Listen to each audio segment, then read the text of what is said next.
Okay. What's up, everybody? Good morning. Welcome to a Tuesday edition of Morning Scone, presented by Brock, the Batters Orthopedic Clinic, Hudco Roofing, HudcoRoofing.com, Restored Motions, RestoredMotions.com, and ProCharge EV, ProChargeEV.com. Y'all, the baseball Tigers are national champions for the 7th time in program history. Absolutely fired up for it. What a game. What a 2-week run, 10-day run. What a night, what a team, what a season. Had a great time on the post-game stream last night. Thanks to everybody who hung out. We had multiple pool belly flops last night.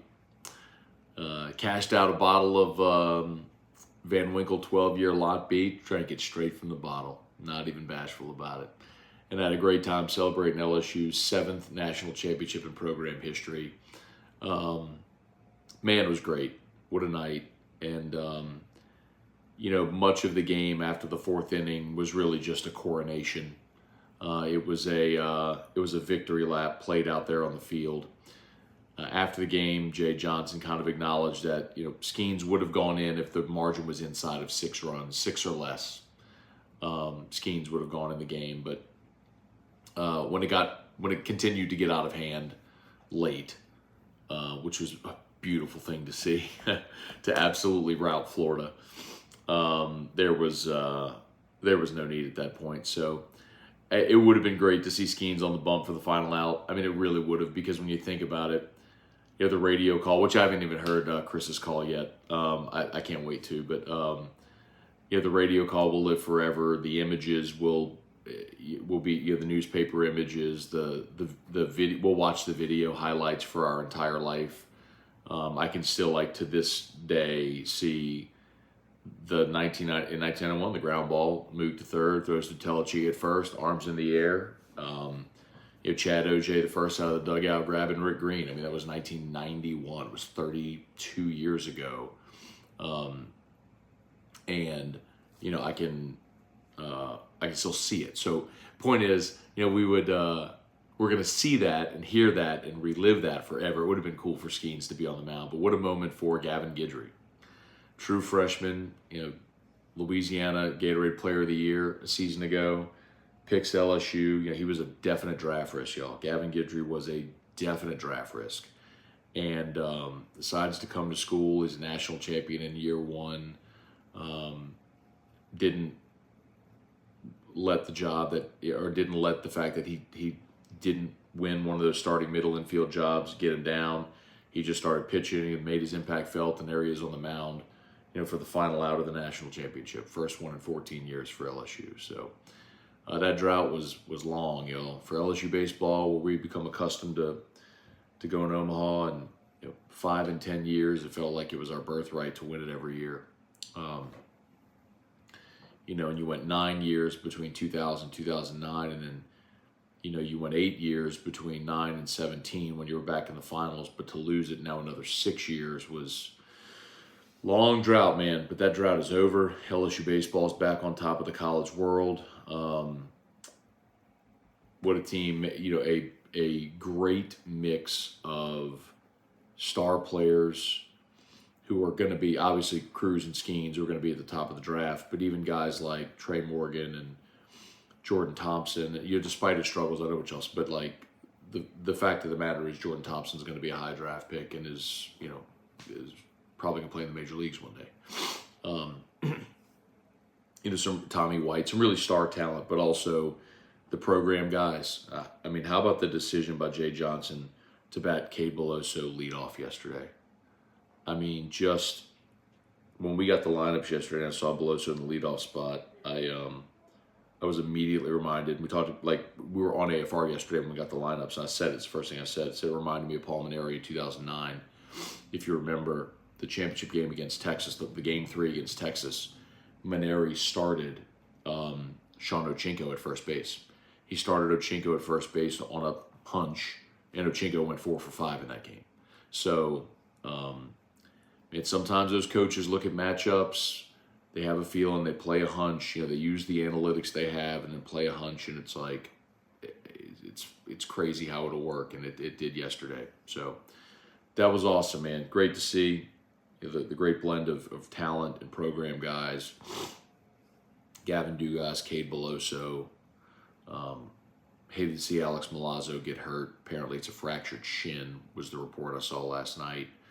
But quite honestly, I'm glad it's a fractured shin and not a knee injury, because a broken bone, as we all know, you can come back from a broken bone, man. That's, you let the bone heal in 4 to 6 weeks, generally, whatever it is, depending on severity, and you come back from it. But the knee injuries would cost Milazzo most of last season. So in any event, man, so much fun to watch. We can talk about the game itself. I'm not going to do a super long show. A little late start today. My day's a little discombobulated. I'm actually going to be hosting Hunt's show for him as well. Hunt's traveling back from Omaha, so I'll do Hunt Palmer's show from 1 to 3, and then AFR from 3 to 6. So I got a long day ahead, but so I'm not going to do a super long show here, but definitely wanted to touch base and check in. So let's say some good mornings here. Ryan, Amanda Guidry, Bubba Smith, Floyd Davis.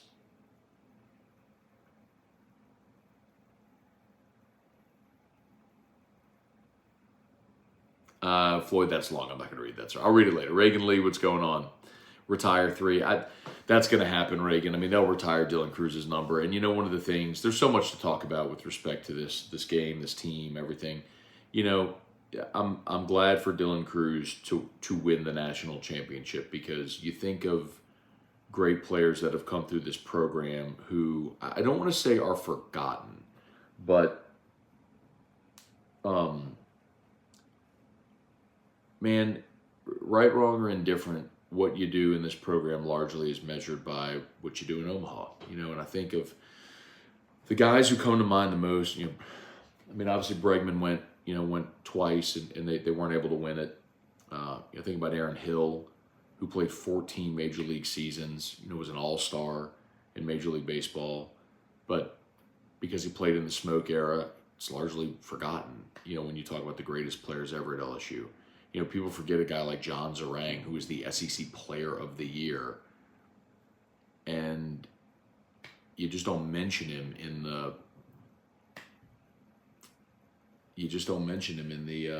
in the conversation of the all-time greats. J.C. Holt,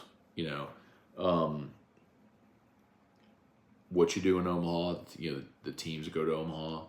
Lloyd Peaver in 1992. I know we've talked to Lloyd a bunch, but Lloyd had an undefeated season for LSU in 1992, but that team didn't go to Omaha. So, I'm happy for Cruz that he finally got there and that they won it, because, he said after the game, it was like checking that final box. He had done everything else, man. He'd been an All-American, SEC Player of the Year, 2-time Golden Spikes Award winner, all that stuff. But it was great to see him, win it. So let's see. Let's say some good mornings here. Jason Kelly, Chris Bourgeois, red spot from the belly flop. Nah, man, I'm okay. Belly flopped into the pool last night. Jason H, good morning. Pat Huseman, Delton Doucette, Mike the Tiger, 2023 national champs. Yep, that one's next, right? Or is that the baseball national champ? Matt Plavidal, it's good to be the king. Yes, sir. Connor T, 33, natty hangovers at work are always welcome. Jesse Brown, does this mean Kelly will win a championship in the second season?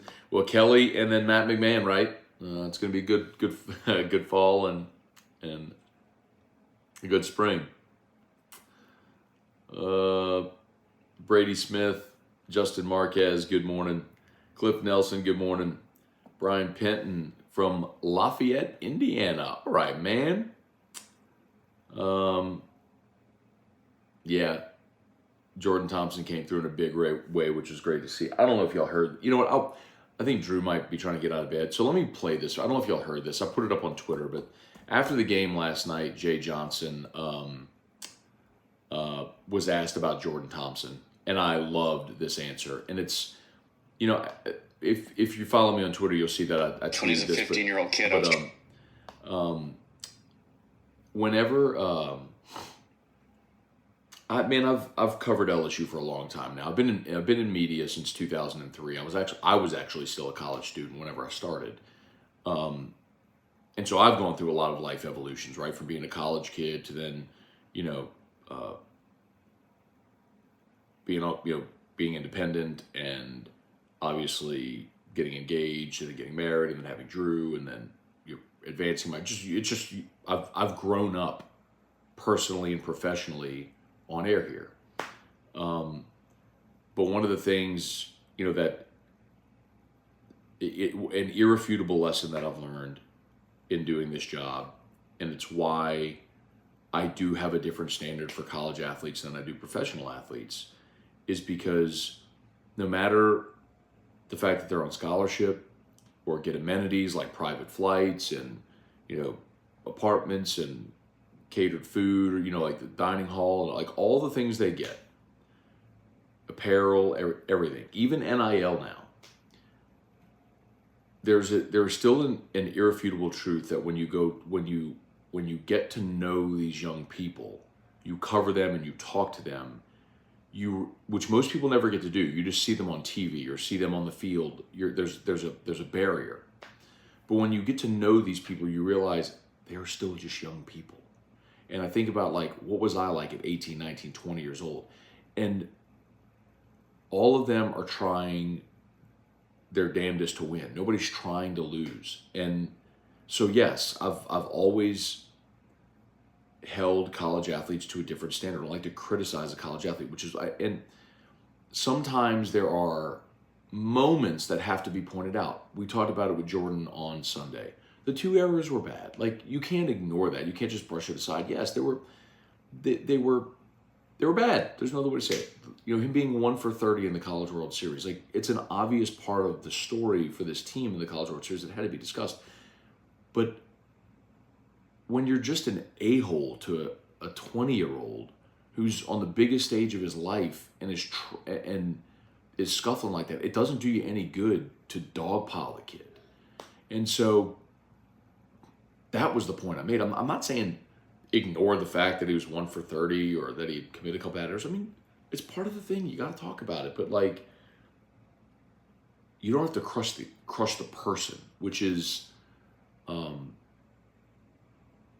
what, and it's a fine line. I get it, man. And especially with social media where everybody has a platform and a voice, some of that can get really loud. But I was pumped for Jordan Thompson yesterday.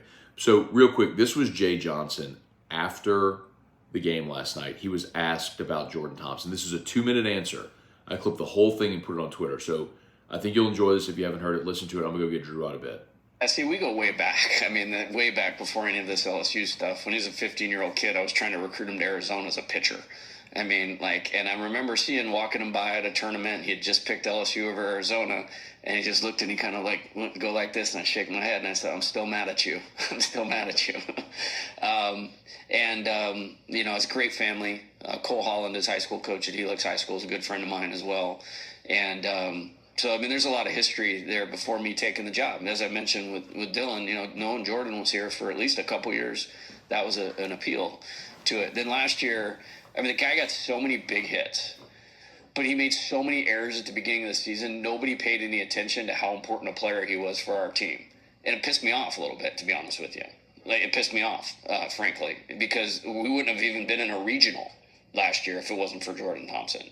And then we went to work. I mean, every day, August 21st on, the first day of school, we had skill instruction with infield defense. And I'm really proud of the season that he had. And he had a tough tournament until tonight. I mean, he got way outside of himself at the plate. And but there was no way we were going to take the defense out because the defense had been so good.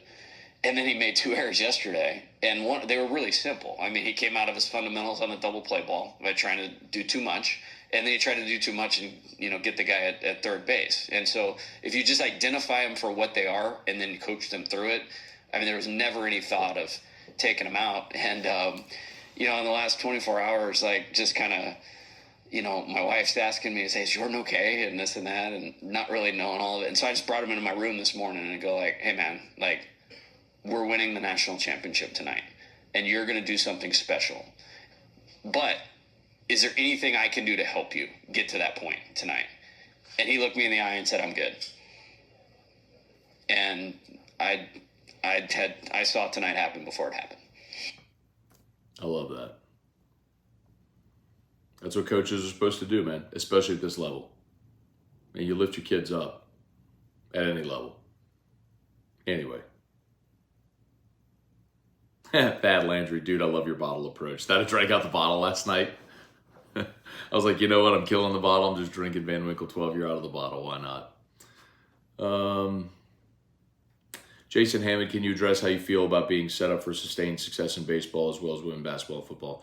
Well, yeah, man. I mean, so we live in a transfer portal era, and there's two things that are going to be appealing. One is resources, and two is championships. Well, when Kim Mulkey wins the national championship, and you see the stage on which LSU women's athletes have been able to rise, Livy Dunn, Angel Reese,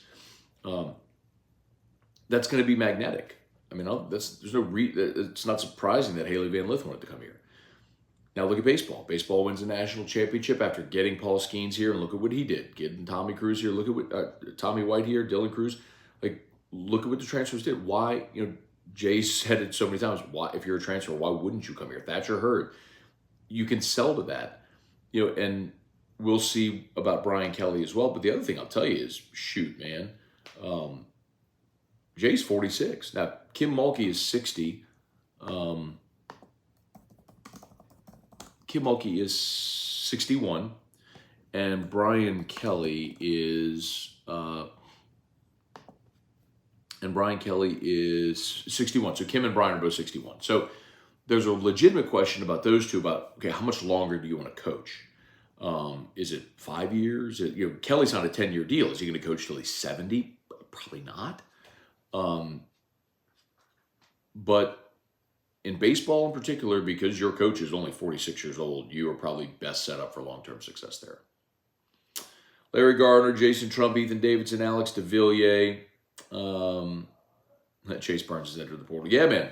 Talked about it last night a little bit. Some people asked about Chase Burns, and when that news had kind of started percolating a bit on Saturday, I made a few calls, and yeah, I mean, it's never done until it's done, and a player is signed on the dotted line or enrolled in school, but I think LSU will get Chase Burns. It will be, I think, an upset at this point if they don't. Certainly Tennessee could find a way to keep him.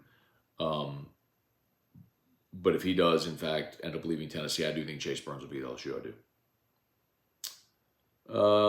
Brett DeGrow, what's going on? Weston Weaver. Love it. Got my radio preset to 103.7.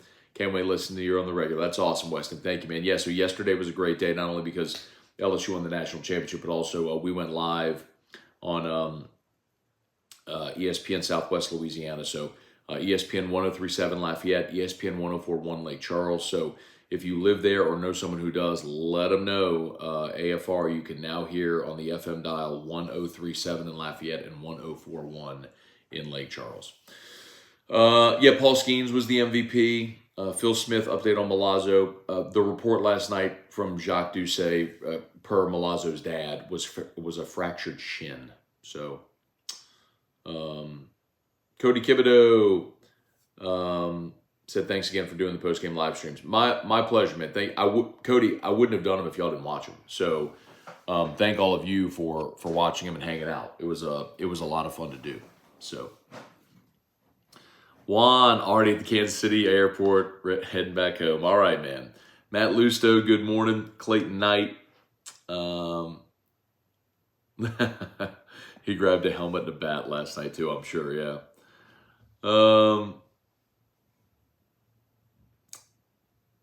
Brandon English, thanks for the post-game shows. I've been at the hospital with my wife since June 16th. Shows helped occupy my headspace for a little while each night. It was my pleasure, Brandon. Man, 10 days at the hospital. I hope all's okay, man. Prayers to you and your family, and I, God, hope all is well, man.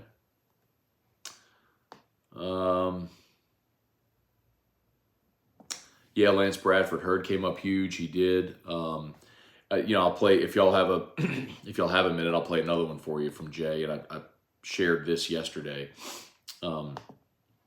and it was just so prophetic. Stature Hurd kind of on the cusp. Oh yeah, This was the day before the LSU season started. LSU opened up on like February 17th against Western Michigan. This was Thursday, February 16th. Jay announced his starting rotation of Skeens, Cooper, Shores. And he's asked about Thatcher Hurd. Stature Hurd kind of on the cusp. Oh yeah, for sure. I mean, as a matter of fact, I'd go as far as saying, for us to be the best team that we need to be, then he needs to figure into that starting mix. If the question is, do I think he's going to start games and significant games this year? The answer is yes. The day before the season started, and Hurd ends up starting the national championship game and shoving. We haven't talked a bunch about the game yet this morning here. I did a ton of that at the beginning of the post-game show last night, and you get to 18-4, and so, where do you start, where do you finish? It was just an avalanche, but the thing that I think is so important to remember is, Cade Beloso, you started the game because you're the visitor, so you batted. First pitch of the game, Cade Beloso got hit in the back, and then Cruz flew out, White struck out, and Morgan struck out. So all of a sudden you're looking and going, man, is it going to go like that? And then they come up to bat, Curlin singles to lead off, and then Wyatt Langford hits a mammoth home run on a 3-2 pitch. And just like that, you're down 2-0. And you're wondering, why didn't we start Skeens? Is it really going to go this way? Are their bats going to stay hot? Are we out of pitching? Hurd on short rest? That's all those thoughts into your mind. And so you're down 2-0. But after that, man, after single homer, Caglione strikes out, Rivera grounds out, and that was the play where Rivera ran out of the base path, remember? And then BT Ripel popped out to center field. So it was single homer, and then got the next 3 after that. LSU comes up to the plate, and we know what happened. You put together a 6 spot, and it started with a Dugas walk, and we all know what happened. And Joe Bear was the one that broke through. Dugas walked, Joe Bear singled, so it was 2 on for Jordan Thompson, and Thompson singled, which was phenomenal on an 0-2 pitch, by the way, on an 0-2 pitch. The ability to hit with 2 strikes. So anyway, so you go put up that 6 spot, and the thing that can't be forgotten is, and I'll still say that was huge. That was a huge response, but also the 4 spot in the 4th, all with 2 outs. You got 2 quick outs in the 4th. As you're just kind of piecing it together. Trey Morgan grounded out, then Gavin Dugas fouled out. Joe Bear doubled, Thompson RBI single, Pearson homered, Milazzo singled, Beloso singled, which scored Milazzo on the play where he got hurt, and then Cruz grounded out. But you scored 4 runs when you had 2 outs, nobody on, and you scored 4 runs in the inning. That was where the game ended, because at that point, and some of y'all didn't like that I tweeted this during the game, because I said, at that point I said, pop the cork, system's over, because, and even though it was the 4th inning, LSU had enough pitching to where Florida wasn't going to score 10 runs. It was over at that point. And because even if they had any kind of an offensive uprising, Skeens was coming in. And then you could tell also that because Caglione didn't make it out of the 2nd, and then they brought in Slater, and Slater took the ball off his leg. It wasn't effective. They went to Nesbitt. The only arm they had left was Neely, who's their closer, who threw 54 pitches 2 days prior. So he wasn't going to be able to get you to the end of the game. They were just out pitching. So LSU wasn't going to be done scoring. So it was over in the 4th inning. At 6-2, you could have still had some drama, but Skeens probably would have stamped that out if there was any type of an uprising. But when LSU put up that 4 spot in the 4th, that was ball game. But credit to Thatcher Hurd. We're all sitting there thinking, do you need Skeens? How deep do you need to go in the bullpen? Whatever. Well, you didn't really need to at all. Hurd got you 6 innings. It was incredible to watch. And he did not allow a hit after those first 2. After single homer, Thatcher Hurd did not allow another hit. It was just massive, massive and awesome to see. All right, y'all. It's coming up on 9 o'clock here, and I got a long, long day. I'd love to sit here and just hang out and do the Q&A thing all day, but unfortunately, I got to run because I got to prep because I'm doing Hunt Show and AFR, so I got to get rolling and really get this day cranked up here. So thank y'all so much for watching. Y'all do me a favor, man. I will make sure that we do we'll have a ton of reaction today on 104.5 ESPN Baton Rouge. We'll have tons of guests and perspective from all angles. I haven't yet gotten, I tried to find it this morning. I haven't yet gotten the team's travel plans, so I don't know, when they're going to be in the air, when they're coming home, when they're landing, but I'm sure we'll get that word today. If at all possible, I'll have some of the players, coaches on the show today. But in any event, y'all have an awesome day. Go Tigers. Do me a favor. Please smash that like button.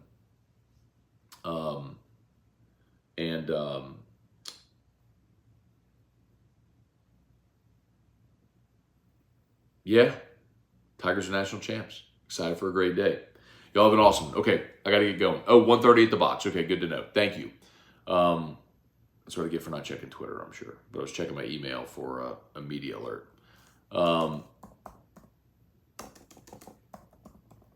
Let's see. Did they post on Twitter yet?